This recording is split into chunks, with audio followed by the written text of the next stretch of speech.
estadounidense aseguró el miércoles que el mediático proceso que la enfrenta con su ex esposo Johnny Depp es lo más doloroso que ha vivido, al comparecer como testigo en la corte de Fairfax, cerca de Washington. I was so in love with this person because when it was so good. You've never felt love like that. At least that's how it felt. So much. I felt like he recognized me and I recognized him, and there was just something there that was the love of my life.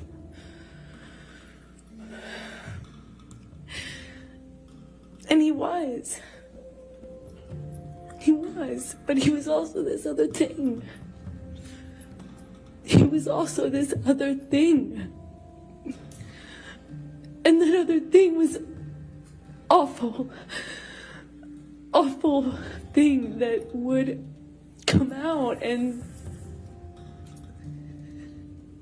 take over, and it was, you couldn't see the Johnny I loved underneath it. It was this other thing. And no one told him, no one was honest with him, no one, you know, he'd pass out in his own vomit, he'd lose control of his body, he'd lose control, and everyone would clean up after him. I cleaned up after him. I mean, this man lost control of his bowels, and I cleaned up after him. His security cleaned up after him, changed his pants in front of me. He would pass out in his own sick.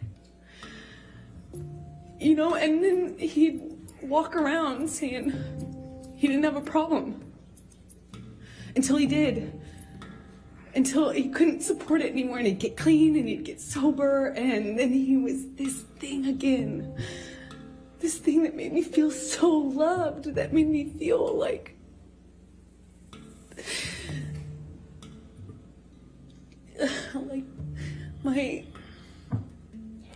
my soulmate, as cheesy as that sounds. I just felt like he knew me.